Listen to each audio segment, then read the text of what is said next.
जरा पीछे मुड़ के देखो, पिछली बार जब तुमने कोई गलत डिसीजन लिया या किसी के सामने गिड़ गिराए हो या रो पड़े हो, उसका असली कारण क्या था?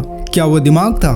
नहीं, वो तुम्हारे इमोशंस थे। बचपन से हमें एक झूठी प्रोग्रामिंग दी गई है, फॉलो योर हार्ट, अपने फीलिंग शेयर करो।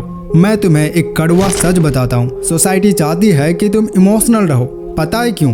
क्योंकि इमोशनल लोगों को कंट्रोल करना सबसे आसान होता है। जो डरता है उसे डराया जा सकता है, जो प्यार में अंधा है उसे बेवकूफ़ बनाया जा सकता है, लेकिन जो इंसान फील ही नहीं करता उसे कोई हरा नहीं सकता। आज मैं तुम्हें वो 10 डार्क साइकोलॉजी के सीक्रेट्स देने वाला हूँ जो दुनिया का सबसे पावरफुल लोग, किंग्स, सामुराई, वॉरियर्स, मॉन्क्स हजारों सालों से यूज करते हुए आए हैं अपने दिल को पत्थर करने के लिए। लेकिन वीडियो शुरू करने से पहले एक आखिरी वार्निंग देना चाहता हूँ, इसे ध्यान से सुनना। ये रास्ता एक तरफा है।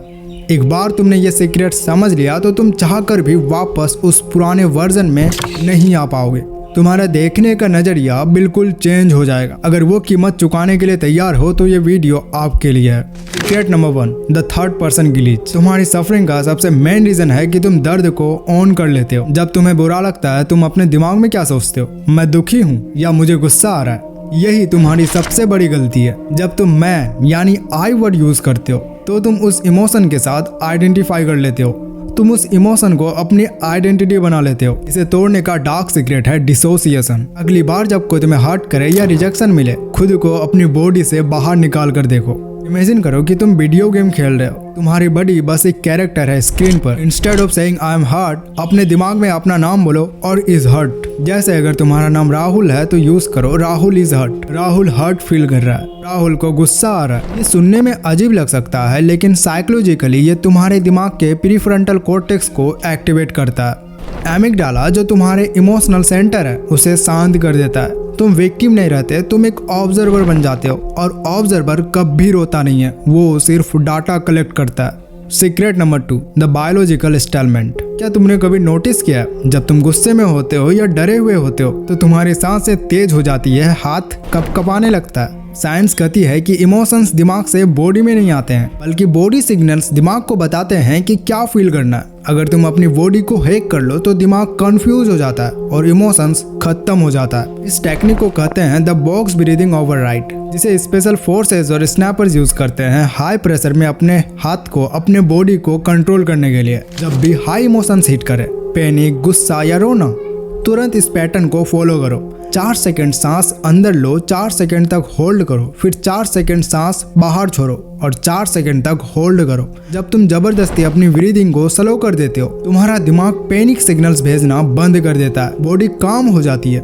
याद रखना, इमोशनलेस इंसान वो नहीं जिसे इमोशंस नहीं आते, बल्कि वो है जो इमोशंस आते ही उन्हें गला घूट कर मार देता है। अब जब तुमने अपने बॉडी और दिमाग को कंट्रोल करना सीख लिया तो अब बारी है एनवायरनमेंट को सैनिटाइज करना। ज्यादातर लोग खुद से इमोशनल नहीं होते हैं, उन्हें दूसरे लोग मजबूर करते हैं इमोशनल होने पर। तुम्हारे दोस्त हो सकते हैं, फैमिली, पार्टनर्स या वो ट्रिगर्स हैं जो तुम्हारे बटन दबाते हैं। अगर तुम्हें सच में अनब्रेकेबल बनना है तो तुम्हें अपना सोशल स्ट्रक्चर को पूरी तरह बदलना पड़ेगा। इसके लिए हमारा सीक्रेट नंबर 3 काम आता है, the grey rock method. Psychology का एक डार्क रूल है, लोग तुम्हें तब हर्ट करते हैं या तब मैनिपुलेट करते हैं जब उन्हें बदले में तुमसे रिएक्शन मिलता है। नार्सिसिस्ट, बुलीज और टॉक्सिक लोग, ये लोग इमोशनल वैम्पायर्स होते हैं। इनका खाना तुम्हारा गुस्सा, तुम्हारा आंसू, तुम्हारे रिएक्शंस होते हैं। जब तुम उन्हें रिएक्शन देते हो तुम उन्हें फीड कर रहे हो, तुम उन्हें पावर दे रहे हो। तो इसका सॉल्यूशन क्या है? इग्नोर करना? नहीं, इग्नोर करोगे तो वो और चिल्लाएंगे। सॉल्यूशन है एक ग्रे रॉक, यानी एक बेजान पत्थर बन जाना। अगली बार जब कोई इंसान तुम्हें प्रोवोक करने की कोशिश करे, ग्रे रॉक बन जाओ। उन्हें कोई सप्लाई मत दो, अपने चेहरे से सारे एक्सप्रेशन हटा दो, अपनी आवाज को बिल्कुल मोनोटोन कर लो, कोई अप्स एंड डाउन्स नहीं। जवाब सिर्फ एक वर्ड में दो, अच्छा, ओके, ठीक है। अगर वो गाली भी दे रहे हैं तो तुम्हारा रिएक्शन होना चाहिए ओके। जब तुम उन्हें रिएक्शन देना बंद कर देते हो तो वो इंसान कंफ्यूज हो जाता है। उसको जो किक मिलनी थी तुम्हारे गुस्से से वो नहीं मिलती, वो बोर हो जाएगा और तुम्हें छोड़ के चला जाएगा। सीक्रेट नंबर 4, ये सीक्रेट थोड़ा कड़वा है, लेकिन अगर इमोशनलेस बनना है तो इसे निगलना पड़ेगा। कमजोर लोग रिश्तों को दिल से निभाते हैं, लेकिन पावरफुल लोग रिश्तों को इवैल्यूएट करते हैं। तुम्हें सिखाया गया है कि फ्रेंडशिप और लव अनकंडीशनल होना चाहिए। ये दुनिया का सबसे बड़ा झूठ है जो तुम्हें गुलाम रखने के लिए बनाया गया है। हर रिश्ता एक ट्रांजैक्शन है, एक लेन देन है। अगर तुम्हें इमोशनलनेस बनना है तो अपने हर रिश्ते को ऑडिट करना शुरू करो। अपने दिमाग में एक लिस्ट बनाओ उन सभी लोगों की जो तुम्हारे क्लोज हैं, और हर नाम के आगे एक सवाल पूछो, ये इंसान मेरी लाइफ में क्या वैल्यू ऐड कर रहा है? क्या वो पीस ला रहा है, ग्रोथ ला रहा है, या कनेक्शंस ला रहा है? अगर किसी इंसान का कंट्रीब्यूशन तुम्हारी लाइफ में स्ट्रेस, टाइम वेस्ट और ड्रामा क्रिएट करता है, और तुम उसके साथ सिर्फ इसलिए हो क्योंकि वो पुराना दोस्त है या वो बुरा मान जाएगा, तो तुम इमोशनल फूल हो। सीक्रेट यह है, people are variable not constants. लोग बदलते हैं। जो दोस्त आज तुम्हारे काम का है जरूरी नहीं कि कल भी हो। अटैचमेंट को काटना सीखो, इमोशंस के बेसिस पे नहीं, ROI के बेसिस पे, मतलब रिटर्न ऑन इन्वेस्टमेंट के बेसिस पे। अगर कोई रिलेशनशिप तुम्हें ड्रेन कर रहा है, cut them off. Kings don't have friends, they have allies. और अलाइज तब तक साथ होते हैं जब तक उनका मिशन सेम होता है। इमोशनल बनना बंद करो, स्ट्रैटेजिक बनना शुरू करो। अब हम उस टेरिटरी में एंटर कर रहे हैं जहां 99% लोग फेल हो जाते हैं। लोग सोचते हैं इमोशनललेस बनने का मतलब है पत्थर बन जाना। गलत। इमोशनललेस बनने का असली मतलब है अपने इम्पल्स का मालिक बनना। तुम्हारे दिमाग 2 हिस्सों में बटा है।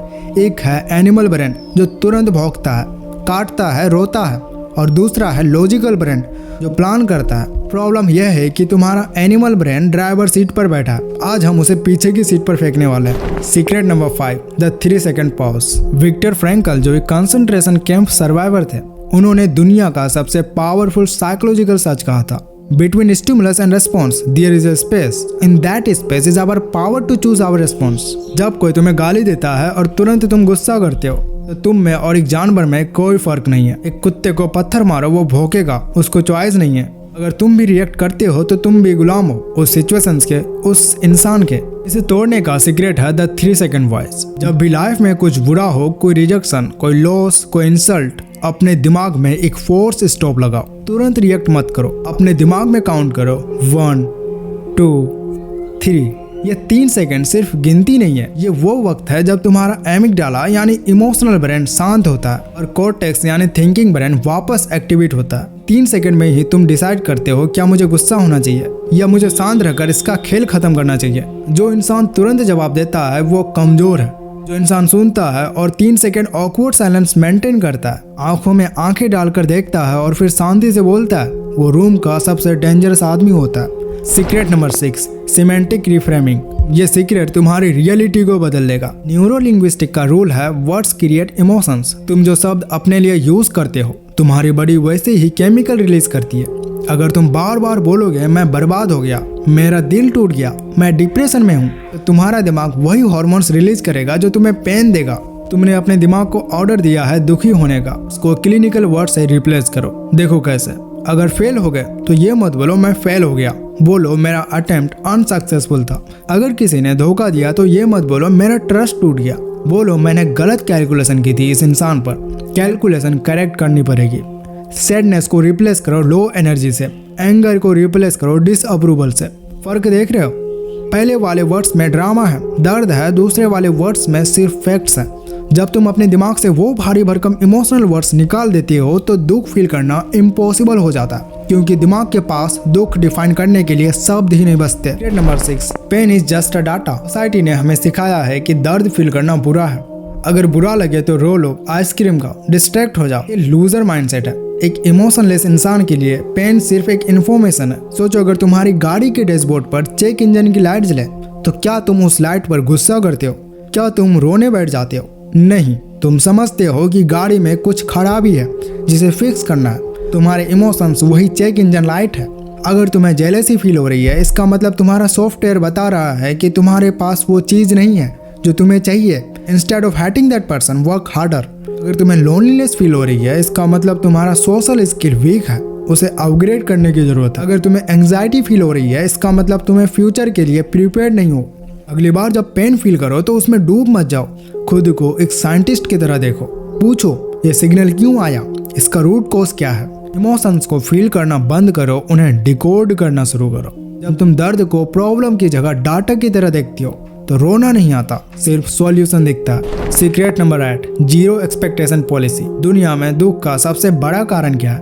ब्रेकअप क्यों हर्ट करता है? फेलियर क्यों चुभता है? सिर्फ एक वजह से, एक्सपेक्टेशन। तुम रोते इसलिए नहीं हो कि जो हुआ वो बुरा था, तुम इसलिए रोते हो क्योंकि तुम उस चीज से एक्सपेक्टेशन लगाए थे। रोते इसलिए हो क्योंकि तुमने अपने दिमाग में एक कहानी बना रखी थी और रियलिटी ने वो कहानी तोड़ दी। भगवत गीता में भी ये कहा गया है, कर्म करो, फल की चिंता मत करो। अगर तुम्हें सच में अनटचेबल बनना है तो तुम्हें अपने एक्शंस के रिजल्ट को काटना पड़ेगा। जब कोई तुम काम करो, चाहे वो एग्जाम की तैयारी हो, तुम अपना 100% दो। जब वो काम खत्म होता है तो भूल जाओ कि तुमने वो काम किया था। रिजल्ट चाहे अच्छा हो या बुरा, तुम्हें फर्क नहीं पड़ना चाहिए। सोचो इस स्नैपर के बारे में, वो गोली चलाता है पूरी फोकस से। एक बार जब गोली निकल गई वो उसे कंट्रोल नहीं कर सकता। अगर निशाना लग गया गुड, अगर मिस हो गया रिलोड करता है। लाइफ में भी ये माइंडसेट लाओ, जब तुम्हारी खुशी रिजल्ट पर डिपेंड नहीं करता तो दुनिया तुम्हें दुखी नहीं कर सकती। जब कुछ तुम एक्सपेक्ट ही नहीं करते तो कोई तुम्हें डिसअपॉइंट भी कैसे करेगा। अब तक हमने टूल्स और ट्रिक्स की बात की है, लेकिन अब हम उस लेवल पर जा रहे हैं जहां साइकोलॉजी खत्म होती है और एग्जिस्टेंशियल शुरू होता है। ये वो जोन है जहां इंसान और भगवान के बीच का फर्क मिटने लगता है। अगर तुम यहाँ तक वीडियो देख रहे हो तो तुम बाकियों से अलग हो। तैयार हो जाओ अपने सबसे बड़े डर को फेस करने के लिए। क्रिएट नंबर 9, मोमेंटो मोरी। क्रिएट नंबर 9 सुनने में डार्क लगता है, लेकिन ये दुनिया का सबसे लिबरेटिंग सच है। मोमेंटो मोरी, इसका मतलब है रिमेंबर यू मस्ट डाई। याद रखो तुम्हें मरना है। तुम्हारी सारी इनसिक्योरिटीज, तुम्हारा सारा डर, तुम्हारी ये चिंता कि लोग क्या कहेंगे, ये सब इसलिए जिंदा है क्योंकि तुम्हें लगता है तुम्हारी लाइफ इनफाइनाइट है। तुम्हें लगता है तुम्हारी प्रॉब्लम बहुत इंपॉर्टेंट है। सच यह है तुम एक दिन यहाँ से चले जाओगे और तुम्हारे जाने के बाद कुछ साल बाद कोई तुम्हें याद रखने वाला भी नहीं बचेगा। तुम्हारी हार्ट बीट, तुम्हारी इंसल्ट, तुम्हारी फेलियर यूनिवर्स के स्केल पर यह बिल्कुल जीरो है। स्टोइक्स इसका यूज डिप्रेशन के लिए नहीं, पावर के लिए यूज करते थे। छोटी चीज तुम्हें परेशान करे, खुद को जूम आउट करो। सोचो आज से 100 साल बाद क्या ये मूवमेंट मैटर करेगा? जवाब है नहीं। जब तुम रोज उस चीज को विजुअलाइज करते हो तो छोटी छोटी चीजें तुम्हें टच करना बंद कर देती है। तुम्हें रियलाइज होता है कि तुम एक जलते हुए घर में खड़े हो और जब घर जल ही रहा है तो दीवार पर लगी फोटो के गिरने का दुख क्यों मनाना। इससे तुम्हें एब्सोल्यूट फियरलेस मिलती है। होने को कुछ भी नहीं है तो डरोगे कैसे? Secret number 10, the wide state. जापानी सामुराई इसे कहते हैं मुसीन, यानी नो माइंड। इंडियन फिलोसॉफी में इसे कहते हैं शून्यता, द वाइड। ये एडवांस स्टेज है। अभी तुम्हारा दिमाग एक भरे हुए कमरे की तरह है। थॉट्स, मेमोरीज, इमोशंस शोर ही शोर है। इसलिए तुम हर्ट होते हो क्योंकि चोट लगने की जगह है। सीक्रेट नंबर 10 कहता है बिकम द वाइड। अपने अंदर एक ऐसा खालीपन क्रिएट करो, एक ऐसा वैक्यूम जहां कुछ भी टिक ना सके।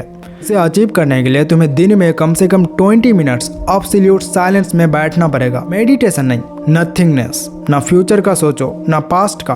खुद को एक एम्प्टी वेसल इमेजिन करो। जब तुम अंदर से खाली हो जाते हो तो बाहर का क्योस तुम्हारे आर पार निकल जाता है। लोग गाली देंगे, वो तुम्हारे अंदर से निकल जाएगी क्योंकि टकराने के लिए कोई ईगो बचा ही नहीं है। लोग तारीफ करेंगे, वो भी निकल जाएगी। जब तुम कुछ नहीं, नथिंग बन जाते हो, तब तुम सब कुछ जाते हो, यानी एवरीथिंग बन जाते हो। यह है इमोशनलेस होने का फाइनल लेवल, जहां तुम पत्थर नहीं बनते, तुम हवा बन जाते हो। You can not break what you can not touch. हमने सफ़र शुरू किया था बायोलॉजी से और ख़त्म किया यूनिवर्स का सबसे गहरे सच पर। वीडियो ख़त्म करने से पहले एक सबसे ज़रूरी बात समझ लो, वरना ये 10 सीक्रेट्स तुम्हें फ़ायदा देने की जगह बर्बाद कर देगा। जब लोग इमोशनलेस सुनते हैं तो उन्हें लगता है इमोशंस को दबा देना, उन्हें अंदर ही अंदर घुटन में मार देना। उन्हें लगता है एक रोबोट बन जाना गलत है। अगर तुम अपने इमोशंस को ज़बरदस्ती दबाओगे, सप्रेस करोगे, तो वो ख़त्म नहीं होगा। वो तुम्हारे सबकॉन्शियस में इकट्ठा होंगे, सड़ेंगे और एक दिन डिप्रेशन या पैनिक अटैक बनकर फटेंगे। वो बारूद की ढेर बन जाएगा। इमोशनलेस बनने का मतलब फील ना करना नहीं है, इसका मतलब है अपने इमोशंस के गुलाम ना बनना। एक रोबोट में और एक मास्टर में यही फ़र्क है। रोबोट के पास फीलिंग ही नहीं होती, लेकिन एक मास्टर के पास फीलिंग्स होती है। वो गुस्सा भी होते हैं, वो प्यार भी करते हैं, लेकिन वो फीलिंग्स की गाड़ी का पैसेंजर नहीं, ड्राइवर है। तुम हंसोगे पर तब जब तुम चाहोगे। तुम शांत रहोगे जब पूरी दुनिया पागल हो रही होगी। तुम्हारे रिमोट कंट्रोल तुम्हारे हाथ में होगा, किसी और के हाथ में नहीं। अब थोड़ा सा समराइज कर लेते हैं। थर्ड पर्सन, दर्द को ऑब्जर्वर बन के देखना। बॉक्स ब्रीदिंग, बॉडी को काम करके दिमाग को हैक करना। Number 3, the grey rock, toxic लोगों के लिए बोरिंग बन जाना। नंबर 4, रिश्तों को ऑडिट करना, मतलब एक लिस्ट बनाना कि कौन आपके लिए कितना काम का है। नंबर 5, 3 सेकंड पॉज, रिएक्शन को रेस्पॉन्स में बदलना। नंबर 6, सेमेंटिक रिफ्रेमिंग, अपने वर्ड्स बदलकर रियलिटी बदलना। नंबर 7, पेन इज डाटा, दर्द को सॉल्यूशन में कन्वर्ट करना। नंबर 8, आउटकम डिटैचमेंट, मतलब कर्म करो फल की चिंता मत करो। नंबर 9, मोमेंटो मोरी, मतलब आपको कभी ना कभी इस दुनिया से जाना ही है। इस चीज को ध्यान में रखते हुए तुम अपने डर को मार सकते हो। नंबर 10, द वाइट, अपने अंदर वो शांति लाना जिसे कोई हिला ना सके।